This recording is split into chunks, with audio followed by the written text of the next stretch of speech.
So in November 2021, Ontario, Canada passed into law that come January 2022, businesses with 25 employees or more must have a written policy in place regarding every worker's right to disconnect from their job at the end of the day. We invited Gavin Goff, the Goffs have it this morning, our partner at Myers, Fletcher and Gordon, and Dr. Sandra Palmer, who is the Chief Executive Officer and Senior Partner at Above or Beyond, to discuss a similar possibility happening here in Jamaica. Good morning to you both. Welcome to Smile Jamaica.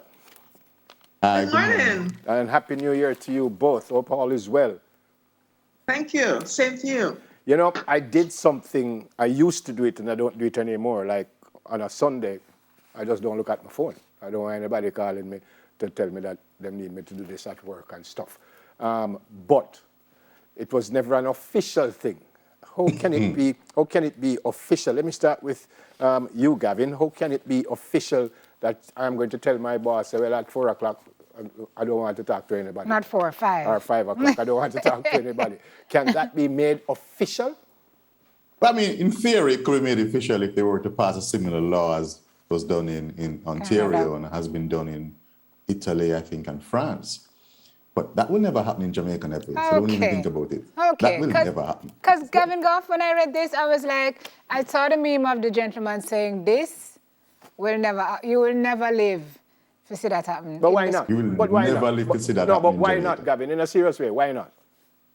I mean, just look at what's happening right now. We have the biggest employer in Jamaica being the government, calling people back from work from home arrangements in a pandemic because they weren't getting enough productivity out of, but there were complaints about lack of productivity. I mean, that's the mode that we're in right now. It's not anywhere close to the kind of burnout, certainly in the public sector, that would require some kind of legislative intervention. I mean, Jamaicans still working on Jamaica time. And that's not really going to change anytime soon, I don't think.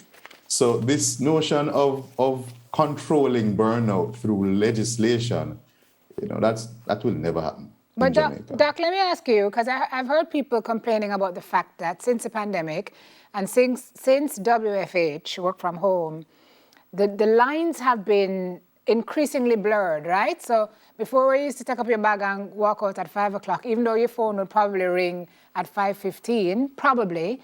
Now you're being called at 5:30, 6 o'clock, 7 o'clock. People are still in meetings because I guess people think you're at home, so you're available. This is a cultural thing, but have you seen this happening? And is this leading to employee burnout? Simone, definitely it is. You know, and it has been made worse since the pandemic. There were people who were always on call, but that has expanded to more persons in the working population.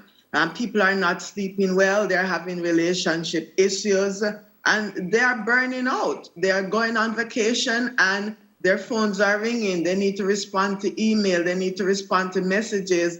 They are off work, but you're always on. And I tend to take a little different view from Gavin. We may not have legislation now, but things tend to start in the private sector. And I think more companies, in order to attract and retain the best employees, they will have to pivot.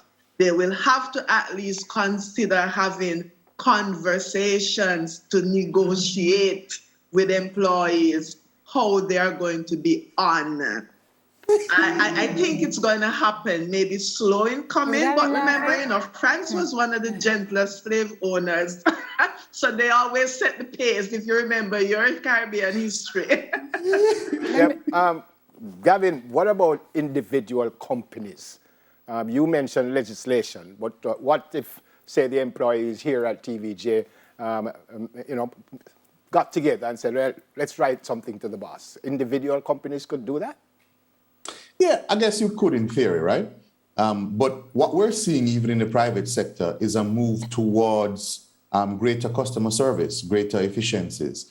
From 2014, when the flexible work arrangements law was passed, we're having no longer work days instead of shorter. So it used to be an 8-hour workday was the norm, and now you can go up to 12 hours in a workday, compressed work weeks. So we're actually moving in a different direction. We're moving, hopefully, I think, in a direction where we're no longer seeing the 9 to 5 as necessarily being these strict rules anymore, and that sometimes business needs to go on. If we want, for instance, to be in the logistics arena, there is no way that we can be unplugging at 5 o'clock. So the vision that we have for ourselves, Vision 2030, which might now be Vision 2040, I don't really know. But whatever vision we have for ourselves, whether it's in public or private sector, is not likely to be achieved if we unplug at 5 p.m. So look here, this work-life balance that we talk about, right? In light of all that we're saying, this buzz phrase that is so big in corporate. In light of what Doc has said and in light of what you just said, Gavin, what is the right of the employee or the recourse of the employee who has to always be on? Vacation time, you're on. In your bed, your phone is sleeping. I'm ringing, you're trying to sleep. What is the recourse that the employee has outside of a resignation? You know, there are some businesses in the private sector especially, which require you when you're on vacation to completely be on vacation. They will not contact you. And that's probably a very good thing. But that's very rare. I think that's very rare. But certainly, I think that the direction which we should be looking in is ensuring that people have sufficient leave and there are proper boundaries in place for what's appropriate when that leave has been triggered. So it may be that only if an emergency comes up will you be contacted, but not simply to respond to somebody's email at any time, even during a holiday. But when you're actually at work on a work day, I don't think that it's realistic to expect that if something happens after work hours, that I won't email you until the following morning about it. In fact, I think I emailed my associates this morning and told them to wake up early and watch me on TVJ, Smile Jamaica. And if they're not watching right now, I'm sorry for them. I'm going to work till 8 o'clock tonight. I guess. Well, Sandra, I was going to say, so if my boss called me and I just don't answer the phone, what am I going to fire me? Okay, that's an excellent question.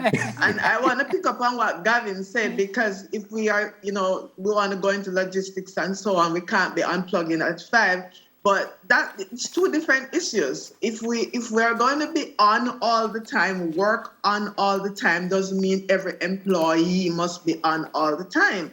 There must be clear lines between work and family and leisure, because a rested employee is going to be a better employee. A rested employee is going to be more efficient, more effective. So it's a win-win for all concerned. Doc, we have to jump in. You're making a brilliant point, and we could talk about this forever. But if we don't go to news now, we are going to be out of work. I didn't want to know who is the better guy, but we don't have time for that one. Yes. Thank you very much, both of you, for a fantastic discussion. Gavin Goff, partner at Myers, Fletcher & Gordon, and Dr. Sandra Palmer, CEO and senior partner at Above and Beyond. Still to come, a test for the senses on something to smile about, but news is now.